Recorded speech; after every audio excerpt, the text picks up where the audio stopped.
Assalamualaikum warahmatullahi wabarakatuh. Perkenalkan, saya Junita Asmara, mahasiswa Universitas Riau Fakultas Ilmu Sosial Ilmu Politik, Prodi Ilmu Administrasi Publik angkatan 2021 dengan nomor NIM 210111391.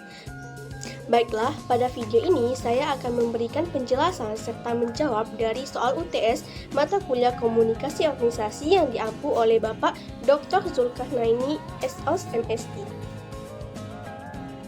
Iklim komunikasi yang baik ditandai dengan adanya nilai kepercayaan terhadap sesama anggota organisasi. Kepercayaan komunikasi dalam organisasi merupakan persepsi yang terbentuk dalam segerombol orang yang di dalamnya membentuk kebersamaan untuk menumbuhkan interaksi secara terbuka dengan harapan bahwa integritas komunikasi seperti itu tidak dilanggar. Tumbuhnya rasa kepercayaan antara pimpinan dan pegawai atau antara pegawai kepada pimpinannya akan membentuk iklim komunikasi yang nyaman, penuh keterbukaan, sehingga menciptakan suatu komunikasi yang baik dan berdampak pada pencapaian kinerja yang baik pula. Dalam komunikasi yang baik akan memberikan rasa kenyamanan antar sesama anggota organisasi untuk berkomunikasi secara terbuka dan jujur, sehingga dapat meningkatkan efektivitas komunikasi dan kinerja organisasi secara keseluruhan. Oleh karena itu, faktor kepercayaan di dalam komunikasi organisasi sangatlah penting untuk menciptakan iklim komunikasi yang baik di dalam sebuah organisasi. Lanjut ke soal nomor 2, jaringan komunikasi organisasi berfungsi sebagai tulang punggung yang memungkinkan informasi dan kolaborasi berjalan lancar sehingga membantu organisasi mencapai tujuan yang lebih efektif. Berikut ada beberapa penjelasan ataupun alasan mengapa jaringan komunikasi sangat penting bagi suatu organisasi. Yang pertama, jaringan komunikasi organisasi adalah saluran atau penghubung antara anggota organisasi dengan orang-orang dan peristiwa di luar batas struktur organisasi. Yang kedua, jaringan komunikasi membantu memastikan bahwa informasi dan pesan dapat disampaikan dengan cepat dan efektif ke seluruh anggota organisasi. Yang ketiga, jaringan komunikasi juga memungkinkan kolaborasi antar anggota organisasi sehingga mereka dapat bekerja sama untuk mencapai tujuan organisasi. Nah, dengan adanya jaringan komunikasi yang baik, organisasi dapat mengambil keputusan yang lebih baik dan lebih cepat karena semua anggota organisasi memiliki akses ke informasi yang selamat. Selain itu, jaringan komunikasi organisasi juga membantu menciptakan iklim kerja yang positif karena anggota organisasi merasa dihargai dan didengar.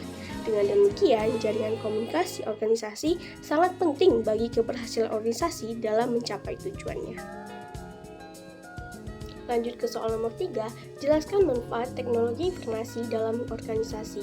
Teknologi informasi memiliki banyak manfaat di dalam sebuah organisasi, antara lain, yang pertama, memenuhi kebutuhan informasi. Teknologi informasi dapat memenuhi kebutuhan informasi dalam suatu organisasi dengan sangat cepat, tepat waktu, relevan, dan akurat. Nah, yang kedua, meningkatkan produktivitas. Teknologi informasi dapat meningkatkan produktivitas kinerja organisasi atau individu karena teknologi informasi menghasilkan informasi yang akurat. Teknologi membuat perubahan pada cara anggota organisasi dalam menyampaikan informasi dan bekerja sama tanpa batasan waktu, batasan wilayah, dan tanpa terkendala oleh peraturan. Manfaat yang ketiga adalah mengurangi resistance to change. Teknologi informasi dapat digunakan untuk mengurangi resistance to change terhadap perubahan implementasi teknologi informasi. Nah, manfaat yang keempat adalah meningkatkan keterampilan karyawan. Anggota organisasi perlu mendapatkan pendidikan dan pelatihan serta pemberian keterampilan yang relevan untuk dapat memiliki keahlian dan kemampuan tentang teknologi informasi. Nah, yang kelima, meningkatkan keamanan informasi. Organisasi perlu menjaga keamanan informasi mereka dengan baik dan teknologi informasi dapat membantu dalam hal ini. Yang keenam, meningkatkan komunikasi. Teknologi informasi dapat mempermudah komunikasi antara suatu tempat dan satu tempat yang lain, sehingga dapat meningkatkan efektivitas dan efisiensi di dalam organisasi.